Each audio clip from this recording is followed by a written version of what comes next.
कार्यक्रम के पुण्यार्चक हैं निर्मला देवी सुगम चंद जी शाह, सूरत, गुजरात।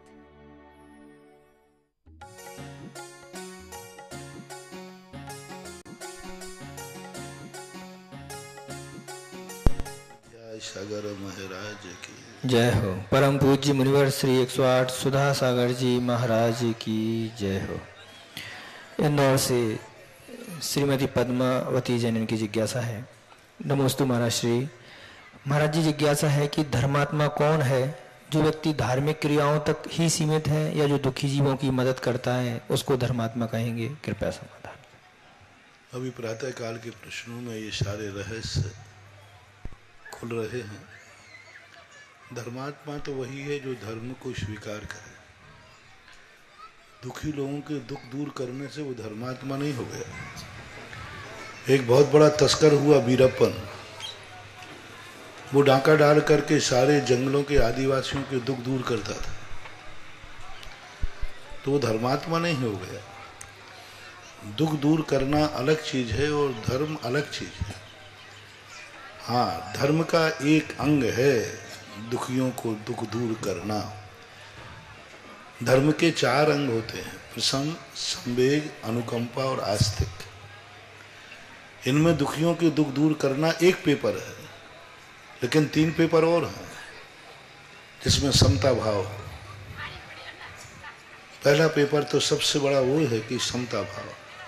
प्रतिकूल परिस्थितियों में उद्वेलित नहीं होना, उत्तेजित नहीं होना, आपा नहीं खोना, क्रोधित से नहीं भर जाना, इतने उद्वेलित होते जाए कि हाथ पैर कांपने लग जाए। तो वो पहला पेपर है। संवेग, बुराइयों से बचने का भाव होना, अपने जीवन में कोई बुराई नहीं आने देना, कोई व्यसन नहीं आने देना। कितने व्यसनी हैं जो स्वयं व्यसनी है, दूसरों के दुख दूर करते हैं।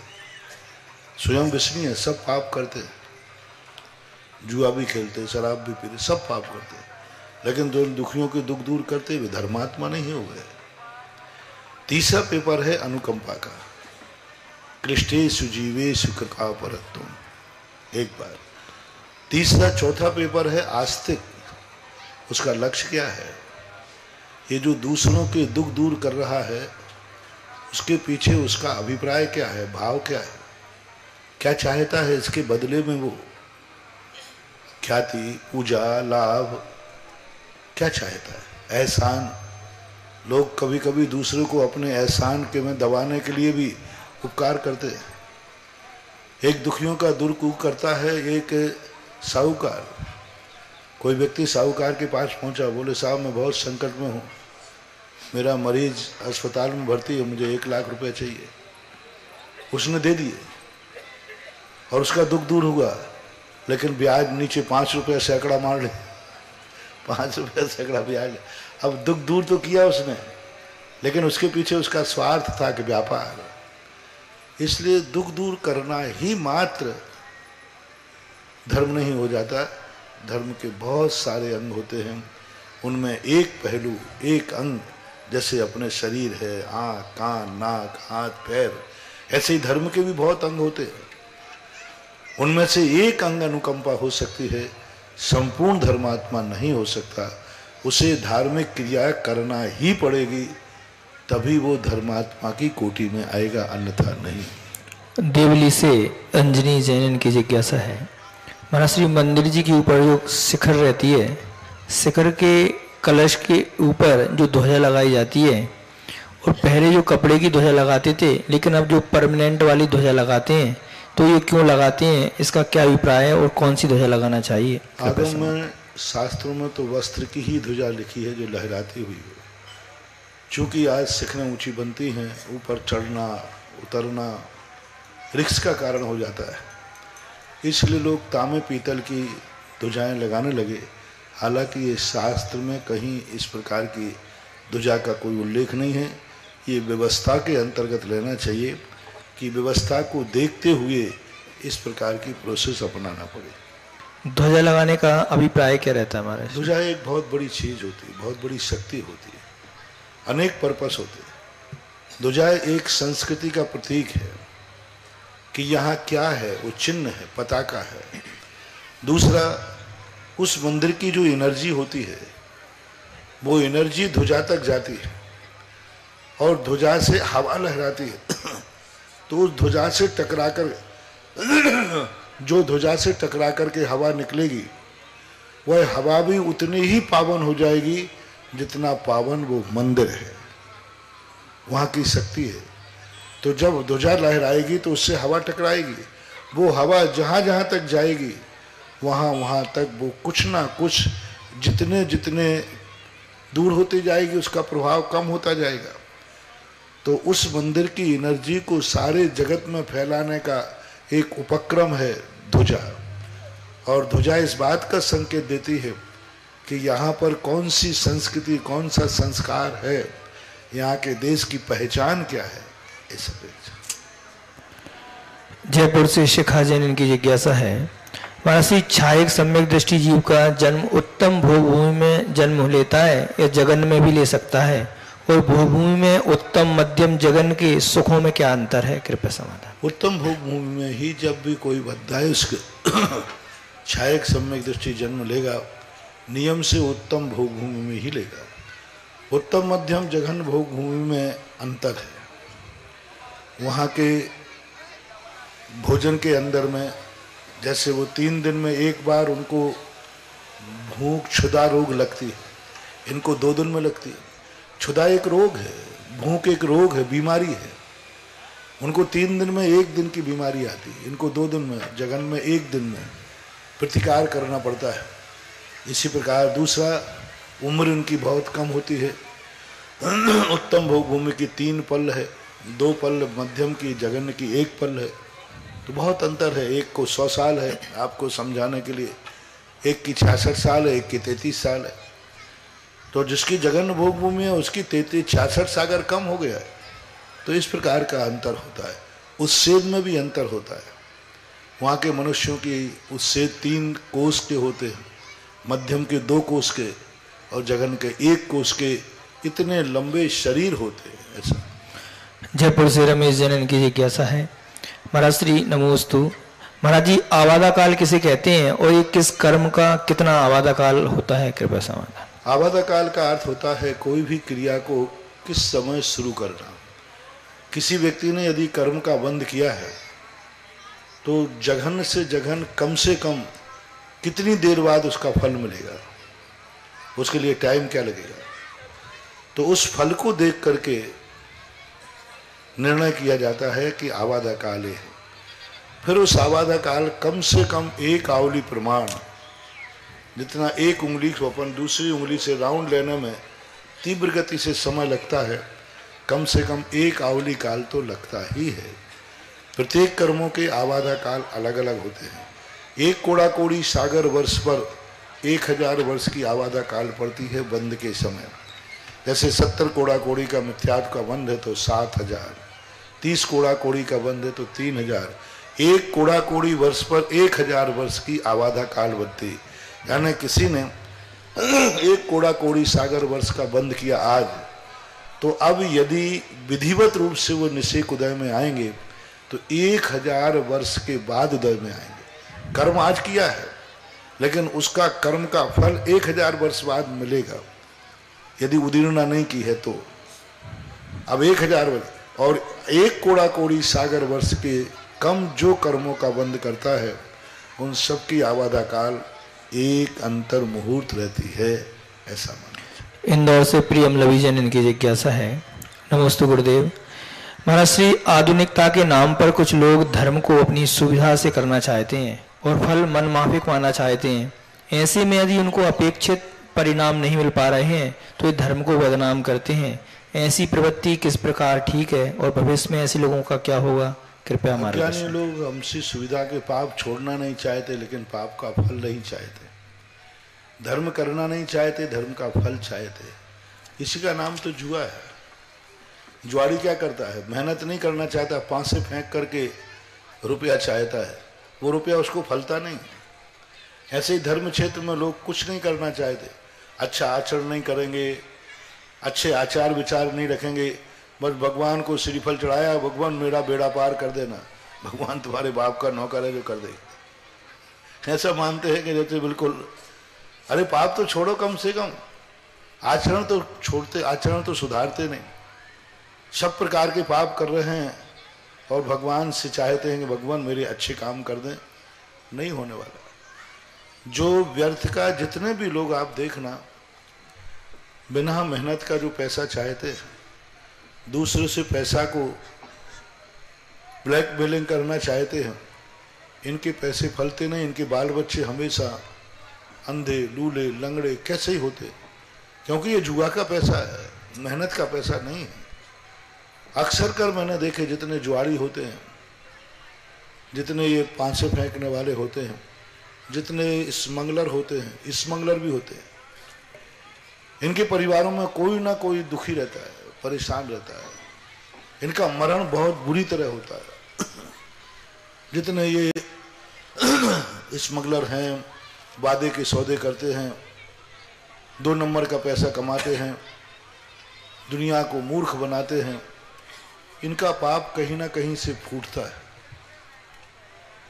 तो इनकी जिंदगी में ये सब चीजें जो होती हैं, धर्म इतना अंधा नहीं है कि पापियों के भी खजाने भरते जाए। मैंने आज प्रातःकाल कहा था ना कि यदि कोई पापी फल फूल रहा है तो चिंता मत करना, वो इसलिए फल फूल रहा है कि जितना उसके बाद फलेगा फूलेगा वो उतना ही बड़ा पाप करेगा। रावण को इतना बड़ा वरदान कैसे दे दिया कि रूप बदल सकता है? वही भगवान ने दे दिया, ऐसे नहीं दे दिया। यदि इतना बड़ा रूप उसको बदलने नहीं देते तो वो इतना बड़ा पाप कैसे करता? और जब बड़ा पाप नहीं करता तो उसको मारते कैसे? बिना अपराध के किसी को मार नहीं सकते। अब सारी दुनिया की शक्ति कहती है इस पापी को मारें कैसे? तो इसको ऐसे उपाय बनाओ, ऐसे धन दौलत से भर दो कि ये सबसे बड़ा पाप करे, सबसे बड़ा पाप करे, ऐसा बड़ा पाप करे जिसकी जमानत राष्ट्रपति के यहां भी न हो सके। तो लो उसको इतनी ताकत दे दी कि उसने उस विद्या के माध्यम से जगत माता को उठा लिया। बस अब यही तो चाहते थे कि इतना बड़ा पाप करे जिसमें माफ करने की कोई गुंजाइश ना हो। इसलिए कर्म प्रकृति पापियों को ऊपर इसलिए उठाती है कि इनसे कोई बड़े पाप होवे और इनको फिर दुर्गति भेजा जाए। जैसे रावण को और भी कंस को, दुर्योधन आदि को, इनको क्यों इतना बड़ा सब कुछ दिया गया? क्योंकि ये भूर भव के इतने बड़े क्रिमिनल लोग थे कि जिनको सजा देने के लिए ऑन द स्पॉट कोई ना कोई ऐसा क्रिमिनल केस उनसे करवाना है जिसके कारण उनको सजा देना है। इसलिए ये जो स्थितियां बनती हैं, इन सब के लिए कहीं ना कहीं जिम्मेवार है और उनको भोगना पड़ेगा। वो पाप का पैसा कभी सुख शांति दे ही नहीं सकता। बेंगलोर से संजय जैन की जिज्ञासा है। नमोस्तु महाराज श्री। महाराज जी, भक्तामर स्त्रोत पर हमको अटूट श्रद्धा है। मेरी जिज्ञासा है कि भक्तामर के कणों के साथ क्या रिद्धि और सिद्धि मंत्र बोलना आवश्यक है? देखा जाता है कि यंत्रों के साथ दोनों तरह के बोल सकते हैं, तो कृपया महाराज श्री मार्गदर्शन करें। और इसमें वस्त्रों के रंगों का भी कोई महत्व होता है क्या? कृपया समाधान। मेरा कहना है कि मंत्र, यंत्र और दीपक इनको अकेले में ना करें, घरों में ना करें। क्या होता है, कोई भी जब चीज़ का विशेष प्रभाव होता है तो कुल उसका दुरुपयोग करना शुरू कर देते हैं। अभी ये भक्तांबर का बहुत बड़ा प्रभाव चल रहा है, दीपकों का, शाम की आरती का, तो कुछ लोगों ने घरों में शुरू कर दिया। कुछ लोग सामूहिक रूप में किसी के घर में जाकर के भक्तांबर पाठ पढ़ते हैं, 48 सिद्धि पढ़ते, दीप जलाते हैं। उस घर को एक दिन बर्बाद होगा वो, क्योंकि दीपों का जो रिद्धि के साथ अनुष्ठान है वे दीपकों के साथ रिद्धि घर में नहीं पढ़ सकते। घर इतना पावन नहीं है, गृहस्थी गृहस्थी के हिसाब से चलती है। खान पान रहन सहन सब शुद्ध अशुद्ध सब कार्य घरों में होते। वो इतना पावन नहीं है घर कि तुम वहां पर जाकर के ये रिद्धियों के साथ दीप जला सको। कुछ लोग करने लगे हैं, वे सावधान हो जाए। किसी दिन कोई ऐसी दुर्घटना घटेगी कि तुम कहीं के भी नहीं रहोगे। अच्छी वस्तु, अच्छे मन वचन काय से पवित्रता से सुओगे तो फायदा है, और यदि चूक जाओगे तो नुकसान बहुत होता है। इसलिए घरों में बैठ करके रिद्धि मंत्र ना पढ़ें, घरों में बैठ करके दीप न जलाएं। ये अनुष्ठान है। अनुष्ठान जहां होता है वहां ब्रह्मांड की शक्तियां, कोई यदि व्यंतर आदि उस समय अनुष्ठान से प्रभावित हो गया और उसके मन में आ गया कि इतने अशुद्ध स्थान पे कर रहे हैं, वो पूरे घर को बर्बाद कर देगा तुम्हारा। मात्र मैं बार बार कहता हूं कि अच्छी वस्तु प्रभावकारी होती है, लेकिन सावधानी में रखना। भक्तांबर मंत्र के साथ, रिद्धि के साथ, दीप के साथ मात्र मंदिर में ही करना, और मंदिर में एक परिवार ना करे, सारे समाज के लोग कम से कम 10-5 परिवार मिलके करें, तो ही वो तुम्हें प्रभावकारी होगा। अन्यथा जो तुम्हारा पुण्य ये भी फ्यूज हो जाएगा। करंट यदि तेजी के साथ आवे और छोटा बल्ब लगा दें तो क्या होगा? फ्यूज हो। बोलो, फ्यूज हो जाएगा। करंट तेज है। पहले एक छोटा सा बल्ब चलता था, 0, बहुत पहले, उसके साथ एक डिब्बी आती थी, और डिब्बी में तार लिपटा हुआ रहता था। तो मैंने कहा ये लिपटा हुआ क्यों? तो बताया इस करंट के पावर को कम करने के लिए इतना तार लपेट दिया गया जिससे उसका पावर कम हो जाए। बड़े पावर में यदि छोटा बल्ब लगाओगे फ्यूज हो जाएगा, नुकसान हो जाएगा। आप में इतनी शक्ति नहीं है कि भक्तांबर के दीपक और उनकी एनर्जी को आप संभाल सकें। इसलिए अकेले न करें, अकेले परिवार के साथ भी ना करें। जब तक समाज का समूह 10-5 परिवार इकट्ठे न हो, भक्तांबर की आरती, भक्तांबर का दीप, भक्तांबर के मंत्र न करें। मंदिरों में करें, तीर्थ क्षेत्रों पर करें, और वहां जाकर के करते हैं तो कोई बाधा नहीं होती। महाराज सामान्य भक्तांबर पाठ पढ़िए, कोई सामान पढ़ने में कोई बाधा नहीं। आज के जिज्ञासा समाधान कार्यक्रम में आप सभी का हार्दिक स्वागत, अभिनंदन। प्रथम जिज्ञासा के लिए श्रीमान गोपाल जी एडवोकेट कोटा, इनके पश्चात तैयार रहेंगे श्रीमाजी जैन बूंदी, जिन्होंने आज 1 कलश 11 श्रीफल की राशि के माध्यम से शीलोदय से तीर्थ क्षेत्र पर तीर्थ रक्षक बनने का सौभाग्य प्राप्त किया है। श्रीमान जड़ाव चंद जी, चंद्र प्रकाश जी, चंद्रशेखर जी, रोहित जी, मोहित जी, आर्यन जी, अर्थ जी, उदित जी, हर्षोरा परिवार, जैथल वाले, कोटा वालों ने 1 कलश 11 श्रीफल की राशि के माध्यम से तीर्थ रक्षक बनने का सौभाग्य प्राप्त किया है। जिज्ञासा के लिए गोपाल जी। संत शिरोमणि आचार्य विद्यासागर जी महाराज के परम शिष्य, तीर्थ जीर्णोद्धारक, जिनवाणी के यथार्थ उद्घोषक, मुनि पुंगव 108 श्री सुधा सागर जी महाराज के पवित्र पावन चरणों में त्रिकाल बार नमोस्तु नमोस्तु नमोस्तु। मुनिश्री, जब आप यहाँ पधारे थे प्रथम दिन जिज्ञासा थी और आपने उत्तर दिया था कि ये आईसीयू में है, वेंटिलेटर पे है। आज हम देख रहे हैं जो हमारा अनुभव है, वेंटिलेटर से निकलकर हम स्वच्छंद ऑक्सीजन को प्राप्ति की ओर हैं। मेरा प्रश्न ये है महाराज जी कि त्रिकाल चौबीसी के अंदर भूत, वर्तमान और भविष्य की प्रतिमाएं विराजमान होती हैं। ऐसा हम वर्तमान के अंदर जी रहे हैं, लेकिन जैन कुल के अंदर वर्तमान में जन्म लेकर भविष्य काल के तीर्थंकर की प्रतिमा आज विराजमान करने का ऐसा क्या पुण्य होता है और ऐसा क्या शुभ अवसर होता है कि वर्तमान के समय के अंदर भविष्य के तीर्थंकर का हमें स्थापना करने का मौका मिल रहा है। पहली चीज, जिस स्थिति में आपने हमें ये केस सौंपा था, 18 साल तक, सबसे बड़ी चीज तो पहला धन्यवाद के पात्र हैं कि 18 साल तक तुम इस कौमा में सीरियस रखे हुए क्षेत्र को अपने घर में रखे रहे। बाद में जब इसको सीरियस को दिया, लेकिन सौभाग्य इस भूमि का कि आज ये क्षेत्र स्वस्थ ही नहीं हुआ है, इतना स्वस्थ हुआ है कि अनेक लोगों की सहायता करने में भी समर्थ हो रहा है। लेकिन जब किसी चीज का समृद्धि बढ़ती है, अब इसके अंदर तो समृद्धि बढ़ गई, अब लुटेरों से बचाना हाँ, लुटेरे होते हैं, कुछ कंटक होते हैं। हालांकि मैं ऐसा इंतजाम कर रहा हूं, क्योंकि मैं जिस क्षेत्र को बनाता हूं उस क्षेत्र के चारों तरफ ऐसी शक्तियां स्थापित करता हूं कि कोई जब भी इसको बुरी दृष्टि से देखेगा, उसकी बुरी दृष्टि छेट पर नहीं पड़ेगी, वो स्वयं अंधा हो जाएगा। और जो अच्छी दृष्टि से देखेगा, अंधे को भी आंखों में ज्योति आ जाएगी। क्योंकि कोई क्षेत्र जब बनते हैं तो ऐसे नहीं बनते। तो ये क्षेत्र इतनी बड़ी शक्ति को लेके बन रहा है और बड़े संघर्षों के साथ बन रहा है। तो अब इसके लिए एक बहुत बड़ी उपलब्धि हो रही है।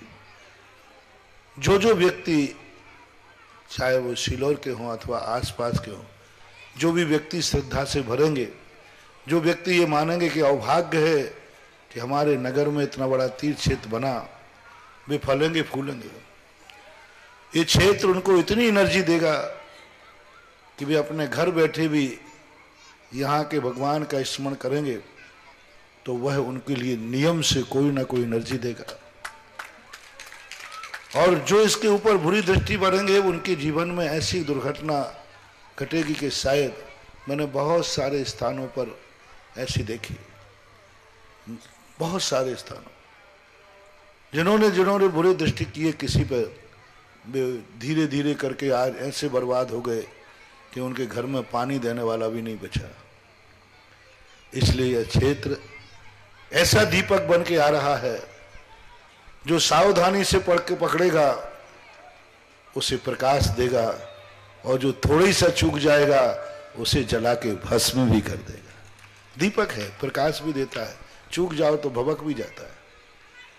तो ये बहुत अच्छी स्थिति में, बहुत बढ़िया स्थिति में सम्मेद शिखर की माटी की स्थापना के बाद कल इसका इतिहास एक त्रिकाल चौबीसी के रूप में स्थापित होगा।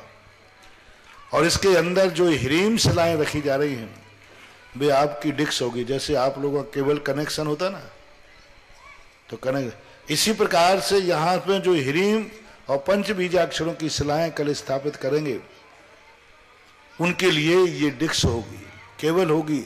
अब वे दुनिया में कहीं भी रहें, यहाँ पर शिलान्यास में जो 5 शिलाएं रखेंगे, दीवालों में हीरीम शिला रखेंगे, वो शिलाएं ही उनका एंटीना का काम करेगी। वो यहाँ बैठे आपको जब भी, मैंने कल परसों भी कहा था, जब भी आप कहीं भी दुनिया में दुर्घटना से ग्रसित होंगे और आप सिलोर के बाबा का स्मरण करेंगे, तुरंत यहाँ से जो एनर्जी जाना है वो आपकी रखी हुई हीरीम की जो पंचशिलाएं हैं वो उसको कवर करेंगे और आपको जंगल में भी बचाने का उपाय भेज देंगे। संकट से बचाता नहीं है धर्म, संकट से उबारता है। संकट तो हमारे किए हुए पूर्व कर्म का अपराध है, पाप है, हमने खोटा कर्म किया, आएगा। लेकिन जब संकट आता है तो उसके निवारण के लिए, एक्सीडेंट होना है तो वो तो होगा, लेकिन धर्म का परिणाम ये होगा, तुमने यदि पंच बीजाक्षर की शिला रखी है तो उसका परिणाम ये निकलेगा कि एक्सीडेंट होते ही 108 नंबर गाड़ी पहुंच जाएगी। एक्सीडेंट को नहीं टालेगा वो तो, क्योंकि तुम्हारा कर्म है। लेकिन तुरंत तुमने ऐसा कार्य किया है तो 108 नंबर की गाड़ी तुरंत पहुंच जाएगी। आपका वैलिडेशन, आपकी मरण होने के पहले वह गाड़ी आपको डॉक्टर के पास भेज जाएगी, आप बचा देंगे। तो ये सारे काम इसी का, शिलान्यास जो होते हैं इनको कोई ऐसे ही नहीं होता, इनका एक प्रभाव होता है। तो पंच बीजाक्षरों की कल स्थापना होगी। कल मंदिरों के बहुत बड़ा दिन है। कल इस 250 साल के बाद 18वीं शताब्दी में 1764 के समय पर यहाँ एक प्रतिष्ठा हुई थी। 1764 के समय एक प्रतिष्ठा हुई थी, बहुत बड़ी प्रतिष्ठा हुई थी सिलोर के अंदर, लगभग 200-250 साल हो गए। लेकिन उसके बाद युद्ध हुआ और युद्ध में राजाओं का कारण से सिलोर का संहार किया गया और वो 200-250 साल से उजड़ा हुआ सिलोर कल पुनः आबाद होगा। कल से इसकी आबादी की शुरू होगी और ये इतना आबाद होगा, इतना आबाद होगा, एक दिन सिलोर बूंदी की एक कॉलोनी बनेगी। यानी सिलोर ग्राम नहीं, सिलोर शहर होगा, सिलोर शहर होगा। देखना आप, सीलोर की स्थिति बन जाएगी ऐसी कि एक इतनी कॉलोनियां चारों तरफ बसेंगी कि सीलोर एक दिन शहर की कोटि में आएगा और सीलोर एक कॉलोनी के रूप में जानी जाएगी। अजमेर में ज्ञानोदय बना, एक नारेली ग्राम में बना, आज नारेली पंचायत नगर पालिका में आकर एक कॉलोनी का रूप ले रही है। वो शहर के मध्य में आ जाएगा। 20 साल पहले मैंने घोषणा की थी, उन्होंने कहा महाराज कहाँ ग्राम है, एक छोटा सा गांव था नारेली, अजमेर से बहुत दूर था, ऐसे उजड़ा हुआ था, बिल्कुल पड़ा था।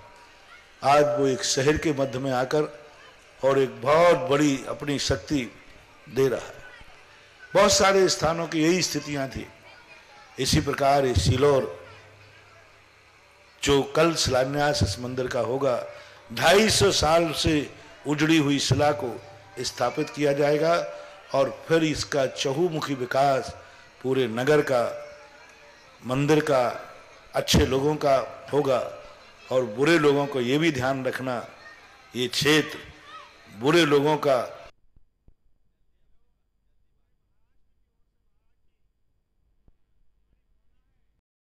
कुम्हेड़ी से शशांक जैन की जिज्ञासा है। नमोस्तु महाराज श्री। महाराज श्री, गांव के जन्मभूमि के मंदिर में लोग दान देने से संकोच करते हैं, ऐसा क्यों, जबकि आप प्राथमिकता उसी मंदिर को ज्यादा देते हैं? कृपया समाधान।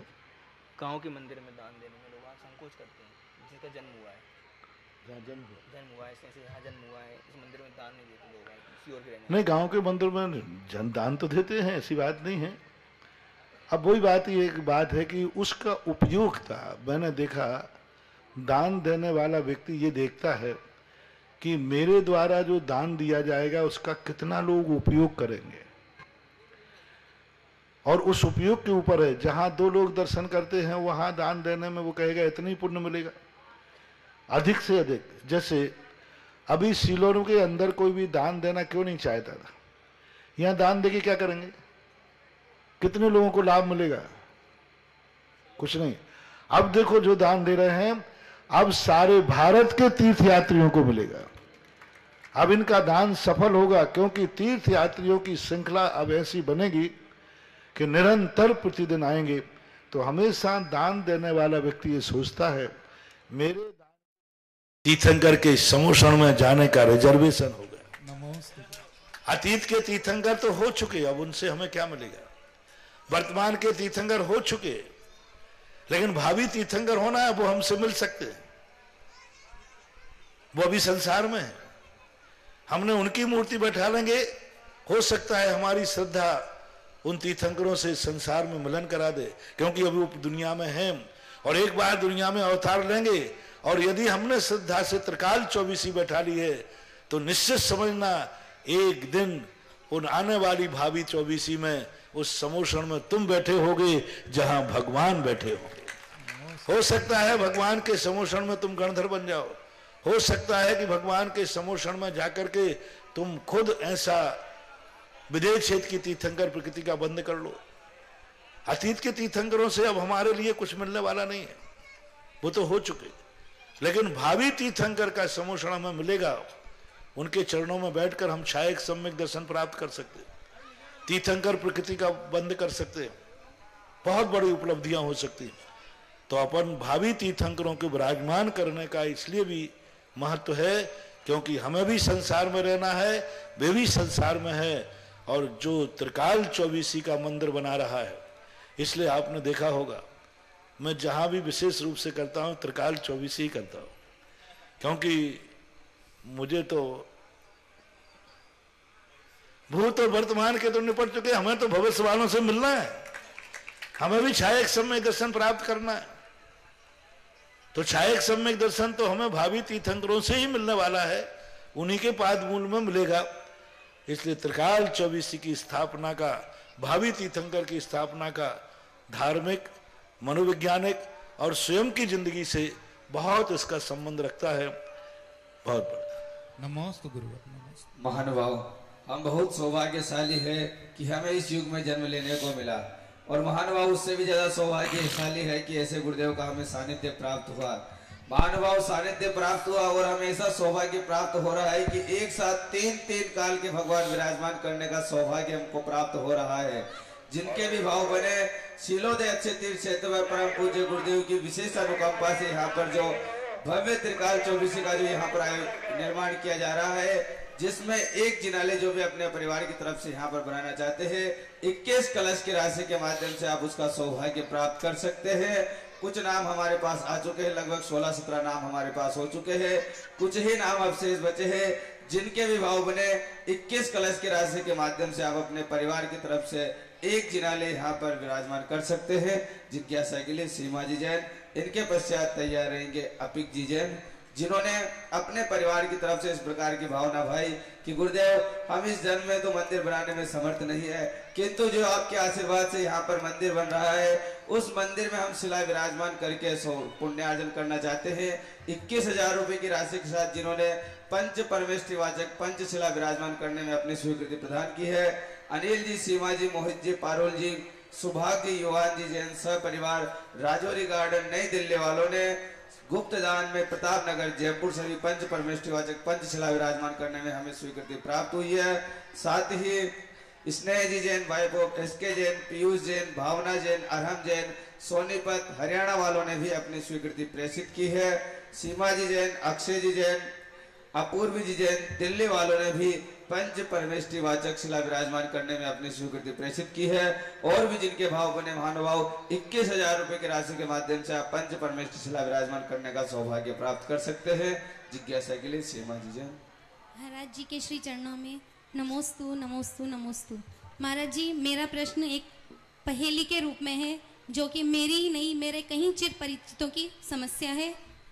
सामाजिक कुरीति का मैं हूँ शिकार, सामाजिकता से दूर है मेरा पूरा परिवार, परित्यक्तता भार्या है मेरी, विषम जाति में भाई वरा है, एक बेटा विधवा वर लाया, पुत्री ने तो निकाह करा है, जैनी हूँ जैनत्व का पालन, इच्छा भी करने की प्रबल है, जिन पूजा अभिषेक सहित आपको आहार देना क्या छल है, इस पीड़ा से ग्रसित कई हैं पर कहने का साहस नहीं है, आप है जिनवाणी के ज्ञाता, मार्ग बतलाओ जो भी सही है।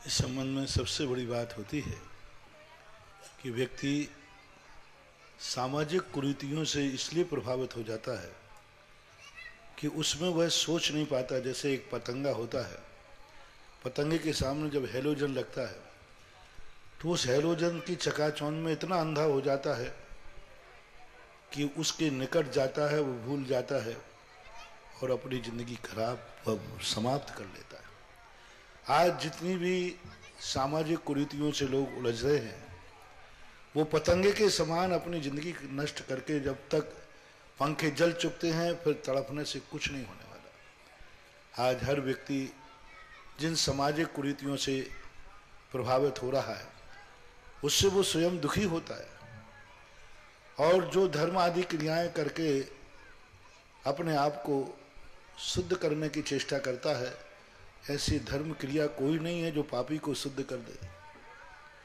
ऐसी धर्म क्रिया कोई भी नहीं है दुराचारी को शुद्ध कर दे। तो जो करते हैं उनके लिए क्या हुआ? रावण ने इतने बुरे भाव से धर्म किया, नरक जाना पड़ा। धर्म तो नहीं रोक पाए, भक्ति भी नहीं रोक पाए, क्योंकि उसके ऐसे कर्म उन्होंने किया तो धर्म उनको बचा थोड़ी पाएगा।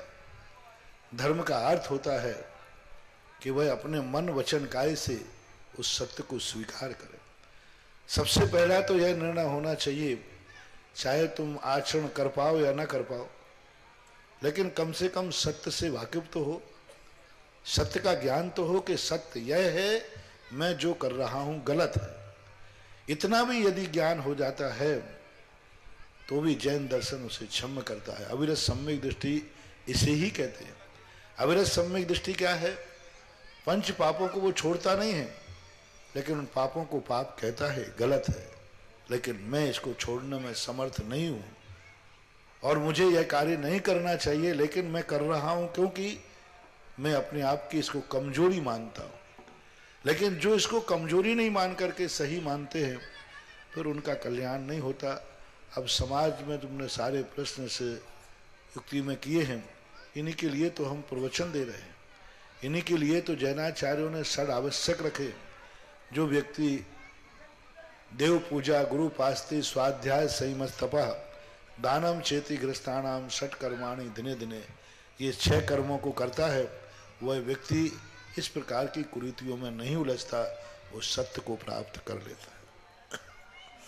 अपिक जी जैन, इसके पश्चात तैयार रहेंगे छवि जी जैन, जिन्होंने अभी अभी पंच परमेष्टि शिला विराजमान करने में अपनी स्वीकृति प्रेषित की है।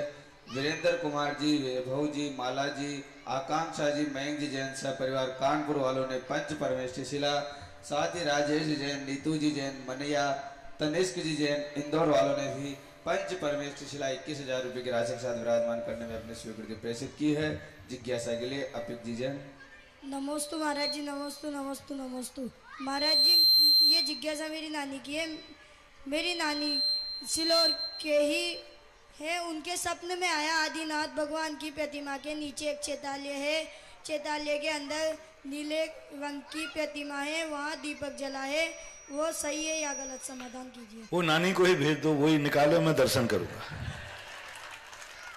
क्योंकि जिसका स्वप्न है वही निकाले तो बात अच्छी बनेगी।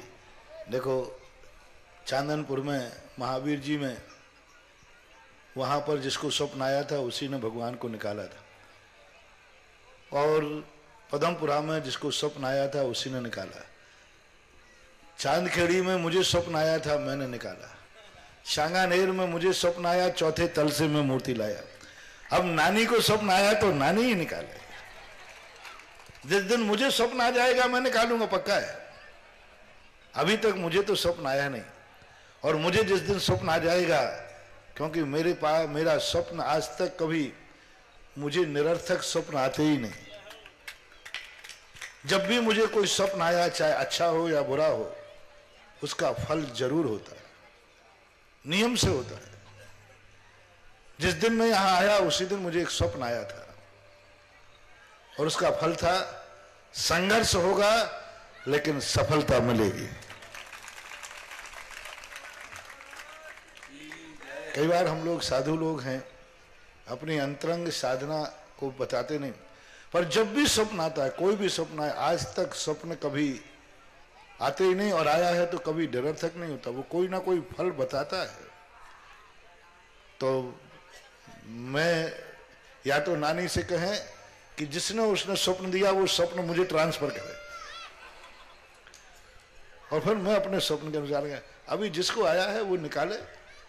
क्या होता है, कभी कभी कुछ इस शक्तियां ऐसी होती हैं जो तुम्हें धोखा देते हैं। वो बच्चे होते ना, कोई व्यक्ति खड़ा हो जाए तो पीछे वाला बच्चा उसकी कुर्सी को अलग कर देता है, और फिर वो बैठता है तो गिर जाता है। ऐसी कुछ ऐसी शक्तियां होती हैं, व्यंतर आदि होते हैं, ये मजाक करते हैं। ऐसे व्यक्ति को स्वप्न देते हैं जो समर्थ नहीं है, समझ लेना फ्रॉड है, गलत है। क्योंकि असमर्थ को देते हैं। असमर्थ व्यक्ति को स्वप्न आ रहा है जो ये कह रहा है मुझे स्वप्न तो आया है लेकिन मैं निकाल नहीं सकता, 100% गलत है। उसके कहने पर कभी खुदाई मत कर देना, उससे कहने पर कभी खोजना शुरू मत कर देना, क्योंकि वो स्वप्न नियम से मिथ्या है। और ऐसे समर्थवान को स्वप्न आवे जो स्वप्न को साकार करने की शक्ति रखता हो, तो समझ लेना वो सत्य ही है। जैसे मुझे स्वप्न आया तुम्हारी चांदखेड़ी के अंदर, सांगानेर के अंदर, और वैसा जैसा आया वैसा पाया और सबको दिखाया।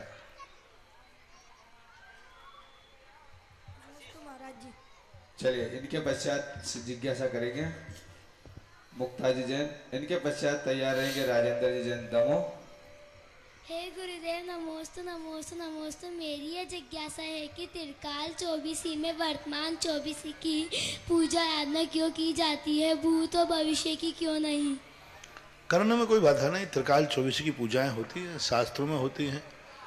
हम लोग तो पूजा दिन भक्तियों में पढ़ते हैं, और विधानों में भी आता है। जब 30-24 विधान किया जाता है तो करते हैं। आप लोगों का जो करना है वर्तमान की किस लिए करते हैं कि वो वर्तमान में हैं, और वर्तमान में उनके शासन में अपन जी रहे, इसलिए। लेकिन पूजा करने में कोई बाधा नहीं है, कर सकते। महाराज मुनिश्री, अभी जो जिज्ञासा थी उसी में मेरा जो ससुराल का परिवार है महेंद्र कुमार जी अरसोरा आवा वाले, थोड़ा सा उनका पुण्य तो कमजोर रहा कि मुख्य मंदिर पे वो पहुंच नहीं पाए, लेकिन उनकी भावना थी। आज उनके पिताजी, जिनको आप नेताजी के नाम से संबोधित करते थे, आवा वाले प्रकट चंद जी, उनका आज पुण्य स्मृति दिवस पर एक त्रिकाल चौबीसी का आप पुण्य अर्जन करना चाहते हैं। महेंद्र जी साहब हरसोरा आवा वाले पधारे सब परिवार और गुरु चरणों में श्रीफल भेंट करके आशीर्वाद प्राप्त करें। साथ में चीतरमल जी साहब बड़ा नया गांव वाले भी पधारे साथ में, जल्दी पधारेंगे श्रेष्ठी परिवार, अपने पूरे परिवार के साथ पधारेंगे श्रीमान महेंद्र जी अरसोरा साहब और जिन्होंने चीतरमल जी, चीतरलाल जी बड़ा नया गांव वाले, दोनों श्रेष्ठी परिवार पधारेंगे और गुरुदेव के श्री चरणों में नमोस्तु निवेदित करके आशीर्वाद प्राप्त करेंगे।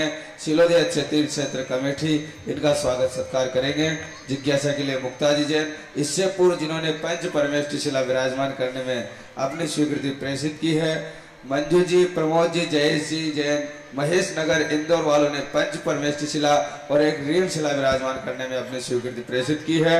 साथ ही महेंद्र कुमार जी, कोमल कुमार जी, उम्मेद कुमार जी बरमुंडा, ख्यावदा वाले बूंदी वालों ने पंच परमेष्टि शिला और एक कलश 11 श्रीफल की राशि के माध्यम से तीर्थ रक्षक बनने में अपनी स्वीकृति प्रेषित की है।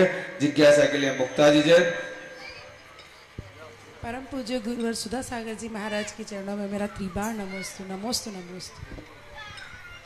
महाराज जी, जैन सिद्धांत में हम दो शब्द कहते हैं, कर्मों की उदीर्णा और कर्मों की निर्जरा। तो मेरी जिज्ञासा ये है कि उदीर्णा और निर्जरा शब्द में क्या अंतर है? उदीर्णा पूर्वक ही निर्जरा होती है। निर्जरा दो प्रकार की होती है, एक सविपाक निर्जरा और एक अविपाक निर्जरा, लेकिन उदीर्णा एक ही प्रकार की होती है। अपने समय पर कर्मों का उदय आना सविपाक है, अकाल में उदीर्णा के माध्यम से खिला देना निर्जरा कहलाती है। इससे निर्जरा के दो भेद हैं। उदीर्णा पूर्वक जो निर्जरा होती है वह उदीर्णा एक ही प्रकार की होती है। अंतरंग में उदीर्णाएं बहुत सारे प्रकार की हैं। कर्मों की कोई मजबूरी में उदीर्णा करता है, कोई धर्म से उदीर्णा करता है। उदीर्णा का अर्थ इतना ही है, जो कर्म अभी उदय में नहीं आना थे उनको उदय में लाना। जैसे आम्र फल है, अभी डाल पर पका हुआ नहीं था, उसको भूसे आदि में, कोल्ड स्टोर आदि में रख देना, केमिकल्स आदि डाल देना, तो वो पक जाता है। अभी उसको पकने में 1 महीना और लगता है, लेकिन उसको किसी पाल आदि में, भूसे आदि में, केमिकल्स आदि में रख देने से वो 1 महीने पहले पक जाता है। तो ऐसे ही कर्म होते हैं अपने। कुछ कर्म ऐसे होते हैं जो अभी नहीं उदय में आना थे, लेकिन तपस्या के माध्यम से अथवा संकलेश के माध्यम से वो कर्म उदय में आ जाते हैं और उदय में आकर के वो फल देते हैं, उनको उदीर्णा बोलते हैं। नमोस्तु नमोस्तु। राजेंद्र जी जैन दमो, इनके पश्चात तैयार रहेंगे संजू जी जैन। इनके पूर्व गुरुदेव एक ऐसा परिवार भी इस धर्म सभा में बैठे हुए हैं जिन्होंने जब आपके पावन मुखार विजय सिलोदी अच्छे तीर्थ क्षेत्र के बारे में सुना था और उन्होंने सुना कि यहाँ पर भव्य त्रिकाल चौबीसी का निर्माण हो रहा है और उन्होंने वहीं पर अपने स्थान पर बैठे बैठे ही अपनी स्वीकृति प्रदान कर दी थी। आज वो आपके दर्शनार्थ पर बहुत अच्छा। देखो, जब आज अपने यहाँ हुआ था तो मूल नायक को विराजमान करने की, और सबसे बड़ी बात देखो, इनके परिवार में सबसे भाग्यवान वो बिटिया है जो डॉक्टरेट पढ़ रही है। उसने दम दिलाई कि नहीं, मूल नायक 101 कलश वाले बैठा लो। और वो महानुभाव ललितपुर के थे, आए हैं, वो खड़े हो जाए हैं या बैठे झोजिया परिवार ललितपुर। हाँ, पूरे देखो इन्होंने कितना सबसे पहले नंबर लगाया मूल नायक का, लेकिन अपन सबने इनको पीछे कर दिया, क्योंकि जब सिलोर का नाम आया तो इन्होंने आते ही कहा, महाराज जी बहुत दुख हुआ कि हमारे लिए मूल नायक भगवान नहीं मिल पाए। ऐसे होते हैं भाग्यवान। न जाने कितने लोग यहाँ बूंदी में लोगों को तेल लगा रहे थे, शायद 1 क्विंटल तो तेल खत्म हो गया हो कमेटी का। कोई किसी को लगा रहा था, कोई किसी को लगा रहा था। और मेरे नेचर है कि तेल लगा करके कोई दान देता है वो फलता नहीं है, क्योंकि तेल ही का तेल है। और ये परिवार था जिनको किसी ने तेल नहीं लगाया, मात्र अकेला। जैसे शाम को जिज्ञासा समाधान यहाँ पर कर रहे ना, तो ये ललितपुर में बैठे टीवी पर देख रहे थे और टीवी पर बैठे देखे देखे इनके भाव आए और इन्होंने बाद में इन्होंने कमेटी ने बात की तो वहीं से फॉर्म दे दिया। ये देखो, ये कहलाते भाग्यवान। और इससे ज्यादा सीलोर वालों को तो कोई समझते ही नहीं था कि ये दे पाएंगे। फिर सीलोर वाले आ गए तो वो कई बार ऐसा होता है। ऐसा एक बार बीनागंज में हुआ था, एक चाचौड़ा गांव है, वहां के मंदिर बनाने के लिए हम प्रवचन दे रहे हैं कि कौन बनाएगा, तो यहाँ तो सब समाज के एक दूसरे की तरफ तेल लगाने में लगे। उस समय बंडा का एक व्यक्ति ने वहीं से भेज दिया कि नहीं, चाचौड़ा के अंदर मंदिर मेरा बनना चाहिए, मूल नायक। तो इनके भाव होते हैं। देखो कहाँ ललितपुर उत्तर प्रदेश, कहाँ सीलोर का क्या लेना देना है। मुझे तो लगता है कि सीलोर में जो पहले लोग थे ना, बड़े बड़े लोग, यहाँ जौहरी मानकों का व्यापार था, 450 घर थे, उनमें ये जीप भी रहे होंगे, इसलिए ललितपुर से यहाँ। हाँ, उस सीलोर में 200-250 साल पहले यहाँ कोई सेठ रहे होंगे, यहाँ उन व्यापार में यहाँ रहे होंगे। आज ललितपुर में जाके जन्म गए। संबंध देखो कहाँ से कहाँ। ललितपुर यहाँ से हजारों किलोमीटर दूर है, कम से कम 800 किलोमीटर तो हो गए, 500-700 किलोमीटर उत्तर प्रदेश में। वहां से लेकर वहां का भाव हुआ और कहाँ निमित्त हुआ। और कितने अभी बूंदी वाले 7 किलोमीटर, 700 तो नहीं है बूंदी, नहीं थोड़ा हम भूल नहीं जाए, क्योंकि बूंदी कितने किलोमीटर है वकील साहब? 5-7 किलोमीटर हो गई शायद। अब यहां बैठे हैं लोग, वो लाभ नहीं ले पा रहे। और देखो 700 किलोमीटर दूर जाकर के भाव लिया और इतने उत्साह के साथ कल मंदिर का शिलान्यास करने के लिए आए, अपने परिवार को लेके आए और सबके भाव। ये कहलाता दान दे मन हरस विषय। जब ऐसे मौके मिलते हैं तो व्यक्ति ये नहीं देखता कि कहां दिया जा रहा है, ये देखता है कि भगवान के नाम से दिया जा रहा है। अब ललितपुर से सीलोर का क्या संबंध है? वहां भी खूब त्रिकाल चौबीसी वहां भी बन रही है, वहां भी है, लेकिन नियोग देखो कहां ललितपुर से सीलोर का लिखा था। ये है दाने दाने में लिखा है खाने वाले का नाम। और अभी 7 किलोमीटर बूंदी वाले कितने समृद्ध लोग हैं, अभी ये लाभ उनकी किस्मत में नहीं है, क्योंकि पुण्यहीन को ना मिले भली वस्तु का योग। दाग पटे पके जब कंठ में होत काग के रोग। अभी चेत जाओ रे बूंदी वालों, 12 घंटे और हैं। हे गुरुवर, जिनके भी भाव बने अपने भाव को हम तक प्रेषित करें। 21 कलश की राशि के माध्यम से आप त्रिकाल 24 में एक जिनाले अपने परिवार की तरफ से बनाने का सौभाग्य प्राप्त कर सकते हैं। राशि महानुभाव, क्योंकि मंदिर बनने में समय लगेगा, राशि आप 5 वर्षों में बेच सकते हैं। अपने भाव को बनाए, ऐसा सौभाग्य जो हमें प्राप्त हो रहा है, इसका लाभ उठाए। जिज्ञासा के लिए राजेंद्र जी जैन। साथ ही कल गुरुदेव के श्री सानिध्य में यहाँ पर भव्य शिलान्यास का कार्यक्रम प्रातः 8 बजे से रखा गया है, जिसमें आप सभी अपने इष्ट मित्रों सहित पधारे। जिज्ञासा के लिए राजेंद्र जी। हे गुरुवर, नमोस्तु नमोस्तु नमोस्तु। मेरी जिज्ञासा है प्रभु, असंख्य बार जन्म मरण लिया और उच्च कुल में जन्म भी लिया और मुनियों का समागम भी मिला और मुनि पर धारण भी किया, फिर भी अभी तक इस जीव का उद्धार क्यों नहीं हुआ? उद्धार करने का मौका ही नहीं दिया। सारे निमित्त मिलने पर उपादान नहीं जगे तो क्या करे। मारीच के सारे परिवार में तीर्थंकर थे, तद्भव मोक्षगामी थे, लेकिन उसका उपादान सूर्य अपना प्रकाश दरवाजे तक दे सकता है, वो दरवाजे को खोल नहीं सकता। सूर्य प्रकाश कभी दरवाजे को नहीं खोल सकता। दरवाजा तो हमें खोल के रखना है तो सूर्य का प्रकाश आएगा। देव शास्त्र गुरु ये सूर्य के समान होते हैं। जिसकी ही की आंखें खुली रहती हैं वहां गुरु का प्रकाश पहुंच जाता है, और जो सोता रहता है प्रकाश दरवाजे तक जाता है और अस्ताचल की तरफ चला जाता है। सूर्य निकलता है, प्रकाश आता है। जो जागता है, जिसके दरवाजे खुले रहते हैं, उनके घर में प्रकाश पहुंच जाता है। और जो किवाड़ बंद करके सोते रहते हैं, सूर्य कहता है मैं दरवाजे तक जा सकता हूं, तुम्हारी चादर नहीं खींच सकता, तुम्हारे किवाड़ नहीं खोल सकता, तुम्हारे घर की घंटी नहीं बजा सकता, बस दरवाजे से गुजरूंगा और सीधा अस्ताचल की तरफ चला जाऊंगा। जागते मिलोगे तो प्रकाश पा जाओगे, बस यही कारण है। संजू जी जैन। इनके पश्चात तैयार रहेंगे राजेश कुमार जी जैन ललितपुर। अभी अभी सुमन जी GLG अरोरा बरेली उत्तर प्रदेश वालों ने भी पंच परमेष्टि शिला विराजमान करने में अपनी स्वीकृति प्रेषित की है।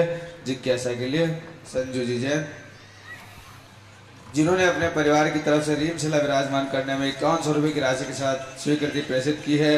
राजेंद्र कुमार जी दमोह वालों ने, मनोज कुमार जी, अमन कुमार जी, अपिक कुमार जी अलोद वाले बूंदी वालों ने अपनी स्वीकृति प्रेषित की है। जिज्ञासा के लिए नमोस्तु महाराज जी, नमोस्तु महाराज जी, नमोस्तु महाराज। मेरी ये जिज्ञासा है कि मैं संसार में रहती हूँ पर रह नहीं सकती और संसार से जाना चाहती लेकिन जा नहीं पाती। इसका कौन सा पुण्य और पाप का फल होता है? स्वयं का पुरुषार्थ की कमी। हम जब चाहें, जब चाहो तब सवेरा है। यदि हम सम्यक पुरुषार्थ करें तो हमें रास्ते भी मिलते हैं और रास्ते में चलने की ताकत मिलती है। कोई कर्म नहीं है जो हमें रोक रहा हो, हमारा पुरुषार्थ ही हमें रोकता है। राजेश जी जैन, इनके पश्चात तैयार रहेंगे कुश जी टोंगे। परम पूज्य मुनि महाराज श्री के चरणों में मेरा राजेश झोजिया परिवार का एवं समस्त दिगंबर जैन समाज ललितपुर की तरफ से कोटि कोटि नमोस्तु महाराज। महाराज जी, मेरा एक वर्तमान में मेरे लिए इससे बड़ा प्रश्न कोई हो ही नहीं सकता कि मैंने इतने कम समय में मेरे जैसे अभव्य आत्मा को भव्य होने का रास्ता दिखाई दिया, लेकिन सौभाग्य नहीं मिल पाया महाराज जी। लेकिन मैं ये जानना चाहता हूँ महाराज जी के जैसे मेरे को रात में स्वप्न आया एक, तो उसमें मैं दौड़ता जा रहा हूँ और मेरे जूते में एक सर्प है और मेरे को पता है कि उसमें सर्प है, लेकिन मैं भाग रहा हूँ और जैसे ही मैंने जूते उतारे और मतलब वो कहीं निकल के चला गया, उसने मेरे को कोई नुकसान नहीं पहुंचाया। तो मैं इस स्वप्न को किस रूप में देखूं महाराज जी? बहुत बड़ा स्वप्न है ये स्वप्न। जब सर्प आपके पैर में आया तो इस बात की शक्ति है कि दुनिया की सारी शक्तियां आपके पैर से ऊपर नहीं है, वो आपको कुचल डालेंगे। सर्प एक अकाल का प्रतीक होता है। सर्प जब मस्तिष्क पे आ जाए, सर्प ऊपर आ जाए तो उसके फल अलग अलग होते हैं। सर्प पैरों में आया है और वो भी जूते के अंदर आया है, एक शुभ संकेत देता है कि बड़ी कोई शक्ति तुम्हारे सामने तुम्हारे विघ्न करने आएगी, वो आपके पैरों के नीचे कुचल करके नाश हो जाएगी, तुम्हारा कुछ भी नहीं बिगाड़ पाएगी।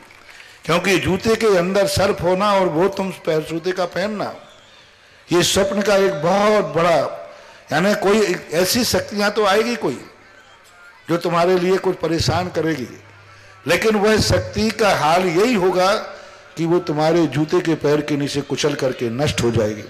और जब तुम पैर का जूता उतारोगे, वो आएगा सामने से बहुत कुछ है, लेकिन तुम्हारी शक्ति के सामने कुचल जाएगा और तुम देखोगे तो पता ही नहीं चलेगा वो कहाँ गायब हो गया। इसलिए स्वप्न आपके लिए बहुत शुभ सूचक है, कोई महान विजय का सूचक है। महाराज जी, इसके साथ मेरी माता जी भी साथ में है, उनका भी एक ये जिज्ञासा है कि मेरा बेटा इस समय मान लो विदेश में है और वो मोबाइल फ़ोन पे वीडियो कॉल करता है, तो वो ये कहती हैं कि मतलब हमारे लिए अशुभ कर्म का बंद होता है, तो मतलब ये कहाँ तक इसको किस रूप में लें? हाँ, उनका सोच सही है, त्यागी वृत्ति है। बुंदेलखंड की परंपरा तो ये है ही कि मैं कभी विदेश नहीं जाती हूँ, विदेश से बात करूँ तो बंद तो होता ही, कर्म का आश्रय होता है। उनका बहुत अच्छा है कि हम जितना ज़्यादा, जब हमारा जन्म भारत में मिला है तो हम विदेश की बात क्यों सुने, लेकिन फिर भी उनका त्याग है और बेटे का राग है। महाराज जी, बेटे ने भी अपनी पहली सैलरी दान करने का वहीं से विचार किया है और वो जैसे ही अगले महीने आएगा तो हमने कहा आपके महाराज जी से। हाँ, मुझे समाचार मिल गया, एक बेटा इनका विदेश में है जिसकी भी बहुत पवित्र भावना थी और इनकी बिटिया तो अभी डॉक्टर पढ़ रही ना जी महाराज जी, और वो अभी इस साल नीट का एग्जाम देगी और वो कहती है गारंटी से क्रॉस करेंगे। हाँ, और वो कहते हैं कि मैं भी आगे जाकर के 101 कलश का मंदिर बनाऊंगी, मूर्ति बैठा लूंगी। मुझे लगता है कि जब मैं ललितपुर में था तो ये बच्ची उस समय बहुत छोटी थी, नहीं तो ललितपुर में भी बहुत बड़ा तीर्थ क्षेत्र बन रहा, बहुत बड़ा तीर्थ क्षेत्रपाल जी में महाराज। हाँ, बहुत वहाँ सौभाग्य मिलना चाहिए महाराज जी हमको। हाँ, देखते हैं कैसा। चिंता मत करो, मैं तो जहाँ जाता हूँ वहाँ कुछ ना कुछ होते ही नंबर कहीं ना कहीं आ ही जाएगा। महाराज जी जो हमारे पार्टनर हैं उन सबको आशीर्वाद दीजिएगा महाराज जी। कुशी जी टोंगिया, इनके पश्चात तैयार रहेंगे अतुल जी जैन सागर, जिन्होंने संवेद शिखर जी की माटी यहाँ पर विराजमान करने में 30 कलश 31,000 रुपये की राशि के साथ अपनी स्वीकृति प्रेषित की है। श्रीमती सरला जी जैन अशोक विहार नई दिल्ली वालों ने साथ ही 25 कलश, कुलवंत राय जी रानी देवी सपना हरी सुप्रिया जी जैन सपरिवार रोहतक वालों ने 25 कलश 25,000 रुपये की राशि के माध्यम से अपनी स्वीकृति प्रेषित की है। जिज्ञासा के लिए कुशी जी टोंगिया। नमोस्तु महाराज जी, मेरी जिज्ञासा ये है कि यदि रोड पे कोई दुर्घटना हो जाती है तो लोग उस घायल व्यक्ति को सिर्फ देखते रहते हैं। कोई तो व्हाट्सएप सोशल साइट्स पे खुद का मैसेज पॉपुलर करने के लिए ही वीडियो फोटो लेते हैं, उनमें दया जरा भी नहीं होती। परंतु कुछ लोगों में यदि दया होती भी है और वो उस व्यक्ति की मदद करना भी चाहे तो सिर्फ इस डर की वजह से पीछे हट जाते हैं कि कहीं वो पुलिस कोर्ट आदि के चक्कर में ना फंस जाए, और घायल व्यक्ति सिर्फ सभी लोगों को दया की दृष्टि से देखता हुआ वहीं अपना दम तोड़ देता है। और कुछ एक लोग यदि उसकी मदद करते हैं या कुछ और तो बाद में पुलिस वाले भी कानून का नाम लेकर उन मदद करने वाले व्यक्तियों से 10 सवाल जवाब करते हैं, जिनसे उन व्यक्ति का जो हाथ होता है, जिसमें उस व्यक्ति का कोई हाथ ही नहीं होता, और इन सबसे पीछा छुड़ाने के लिए वो व्यक्ति सोचता है कि अब मैं इस प्रकार की दया कभी ना दिखाऊंगा। तो क्या महाराज जी ये सही है? क्या ऐसे समझ गया दया दिखानी चाहिए? बेटा इस मामले में क्या है, कई बार ऐसी दुर्घटनाएं हो जाती हैं कि व्यक्ति स्वयं मार करके और थाने लेके पहुंचता है। पिक्चरों में आप ऐसे केस देखते हैं, कई बार दुर्घटनाएं करके स्वयं पहुंच जाता है बचने के लिए। तो इस कारण से पुलिस को ये कानून बनाना पड़ता है, पूछना पड़ता है। लेकिन फिर भी पहले ये कानून था, अब ये कानून कोर्ट से निर्णय हो गया है कि जो व्यक्ति मरीज को अस्पताल या कोतवाली लिया जाएगा उसको कोई भी केस में शामिल नहीं किया जाएगा। अब इसमें सुधार हुआ है, कोर्ट ने इस पर निर्णय दिए, क्योंकि ऐसे केस हुए कि लोगों ने उसको छुआ नहीं, कब तक ऊपर गया। तो कोर्ट ने अभी ऐसे निर्णय दिए, कई बार अखबारों में आते हैं, सूचना भी देते हैं। आजकल ये सूचना भी मानव अधिकार के द्वारा ये प्रचारित किया जा रहा है कि किसी भी दुर्घटनाग्रस्त मरीज को यदि आप उठाकर थाने या अस्पताल ले जाते हैं तो आपको कोई प्रकार की पेशी पर, कोई प्रकार के केस में किसी प्रकार का नहीं फंसाया जाएगा। इस प्रकार का आज बहुत सुधार हुआ है। आज के आधुनिक आप थाने वालों से पूछें, आज वो स्पष्ट कह देंगे नहीं आपसे कुछ नहीं पूछेंगे, आपको सबंध करना है। तो अब ये सुधार हो गया। पहले जरूर ऐसा था कि ऐसा होता था, लेकिन कई दुर्घटनाओं में ऐसी हुआ। तो जब कोर्ट केस हुआ, जनहित याचिकाएं दायर की, तो कोर्ट ने भी ये निर्णय दिए हैं, थाने को भी ये निर्णय है कि आप जो मरीज लेकर के आया है या अस्पताल ले गया है उस व्यक्ति को परेशान न किया जाए, उससे पूछताछ न की जाए, उसका समय बर्बाद न किया जाए, उसको थैंक्स धन्यवाद दे करके उसको विदा किया जाए और ओरिजिनल जांच की जाए। इस कार्यक्रम के पुण्यार्चक थे निर्मला देवी सुगम चंद जी शाह, सूरत, गुजरात।